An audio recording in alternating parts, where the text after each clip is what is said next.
പ്രിയമുള്ളവരെ, സാലിഹാണ്. ഇപ്പോൾ സമയം 3 മണി കഴിഞ്ഞ് 6 മിനിറ്റ് പിന്നിട്ടു. ഇപ്പോൾ ഉള്ളത് വീട്ടിലേക്ക് ജസ്റ്റ് എത്തിയിട്ടുള്ളൂ. ഞാനൊരു കഥ പറയാങ്ങളോട്.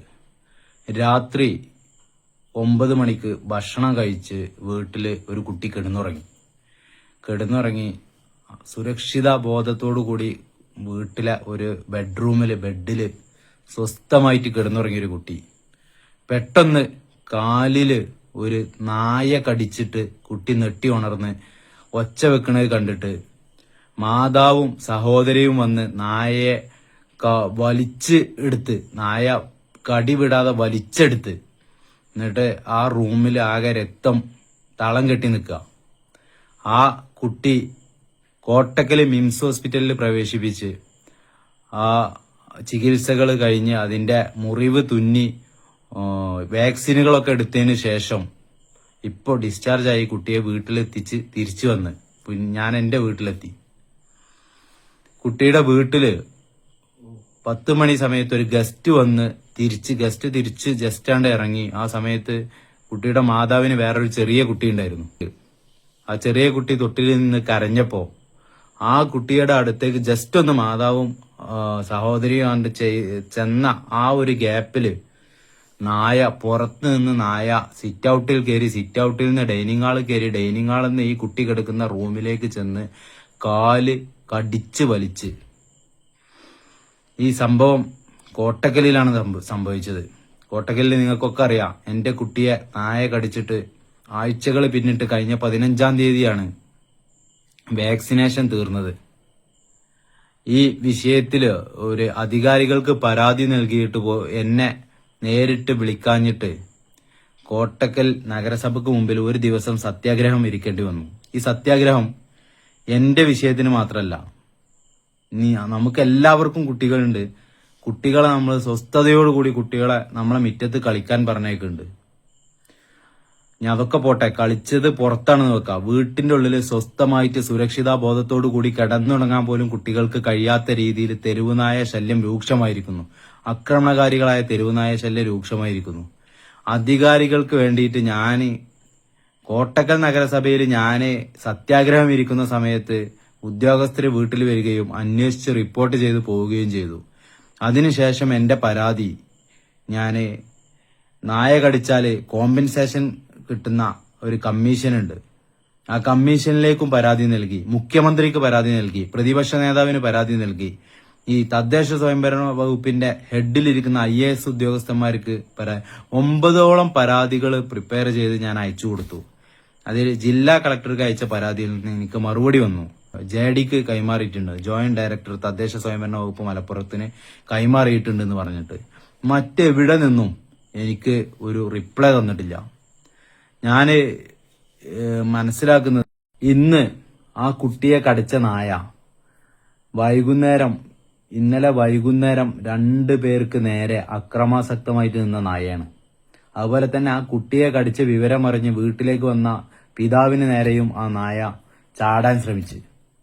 ആക്രമണകാരികളായ തെരുവ് നായ്ക്കളെ ഉന്മൂലനം ചെയ്യുകയും അല്ലാത്തവയെ ABC സെന്ററിൽ പ്രവേശിപ്പിക്കുകയും ചെയ്യുക എന്നുള്ളതാണ് എന്റെ സമരത്തിൽ ഞാൻ ഉയർത്തിപ്പിടിച്ച പ്രധാനപ്പെട്ട കാര്യം. പിന്നുള്ളത് എനിക്ക് കോമ്പൻസേഷൻ നൽകുക എന്നുള്ളതാണ്. എനിക്ക് ചികിത്സാ സഹായമല്ല വേണ്ടത്, കോമ്പൻസേഷനാ വേണ്ടത് എന്നുള്ളത്. ഞാൻ ആ രാത്രി കഴിച്ചു കൂട്ടിയത്, ഇന്ന് മറ്റു ഒരു പിതാവ്, എന്റെ സുഹൃത്താണ്, ആ പിതാവ് കഴിച്ചു കൂട്ടുന്നത്, അതിന്റെ വാല്യൂ തീരുമാനിക്കേണ്ടത് നമ്മളാണ്. ആ വാല്യൂ എനിക്ക് സർക്കാർ നൽകണം എന്നുള്ളതാണ് എന്റെ ആവശ്യങ്ങൾ ഉണ്ടായിരുന്നത്. എന്റെ കുട്ടിയെ തെരുവുനായ കടിച്ച 2 ദിവസം കഴിഞ്ഞപ്പോഴോ ചങ്കുവെട്ടിക്കുണ്ടിലെ ഒരു കുട്ടിയെ, കോട്ടക്കൽ ചങ്കുവെട്ടിക്കുണ്ടിലെ മറ്റൊരു കുട്ടിയെ തെരുവുനായ കടിച്ച്. കോട്ടക്കൽ മിംസ് ഹോസ്പിറ്റലിന്റെ ക്യാന്റീന്റെ പിറകുവശത്ത് വെച്ച് ഒരാളെ തെരുവുനായ കടിച്ച്. നിരന്തരം തെരുവുനായ ആക്രമണങ്ങൾ കോട്ടക്കലിലും അതിനപ്പുറത്ത് കേരളത്തിലും നടന്നുകൊണ്ടിരിക്കുകയാണ്.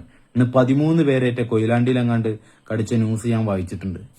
അപ്പോ ഈ തെരുവുനായ ആക്രമണങ്ങൾ ഇത്രയും നടന്നിട്ടും കണ്ണ് കാണാതെ കയ്യും കെട്ടി നോക്കി നിൽക്കുന്ന അധികാരി വർഗങ്ങളും ജനപ്രതിനിധികളും നെഞ്ഞിൽ കൈവച്ച് ആലോചിക്കേണ്ട സമയം അതിക്രമിച്ചിരിക്കുന്നു.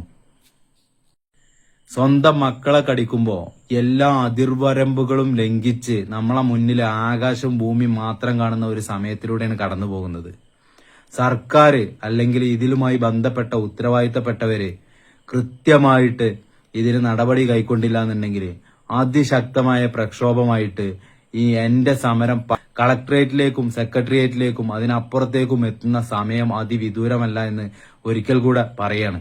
ഞാന് ഇപ്പോ കോട്ടക്കലിൽ നിന്ന് തിരിച്ച് എത്തുമ്പോ എന്റെ നാട് പണിക്കർകുണ്ട് അങ്ങാടിയിലെ ഒരു ദൃശ്യം കൂടി നിങ്ങൾക്കാണ് കാണിച്ചു തരാണ്. ഇത് ജസ്റ്റ് ഇപ്പൊ എടുത്ത ഒരു ദൃശ്യം നിങ്ങൾക്ക് കാണിച്ചു തരാൻ പോവാണ്.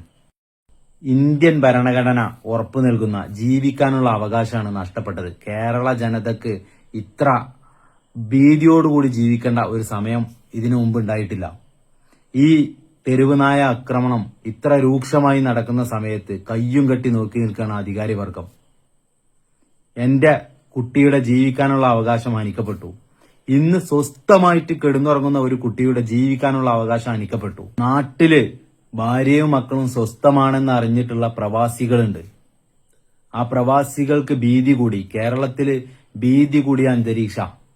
ഞാനൊരു വെല്ലുവിളി നടത്താണ്. ഇവിടുത്തെ ജനപ്രതിനിധികള്, ഇവിടുത്തെ മന്ത്രിമാർക്കും മുഖ്യമന്ത്രിമാർക്കും മുമ്പിൽ എസ്കോർട്ടോട് കൂടിയിട്ടുള്ള വാഹനത്തിൽ കൂടിയാണ് അവര് നടക്കുന്നത്. സാധാരണക്കാരനാണ് ഇങ്ങനെ മക്കള് മുറ്റത്ത് കളിക്കേണ്ട അവസ്ഥയും കിടന്നുറങ്ങുമ്പോ വീട്ടിക്ക് നായ വരണതും ഉള്ളത്. ഞാനൊരു വെല്ലുവിളി നടത്താണ്. കേരളത്തിന്റെ തെരുവുകളിലൂടെ മന്ത്രിമാര് കേരളത്തിന്റെ തെരുവുകളിലൂടെ പടയാളികളില്ലാതെ ഒറ്റയ്ക്ക് രാത്രി 1/2 മണിക്കൂർ ഒറ്റയ്ക്ക് നടന്ന് തീർക്കാൻ കഴിയുന്ന തെരുവ് കേരളത്തിലുണ്ടോ എന്നുള്ളത് നിങ്ങൾ ആലോചിക്കണം.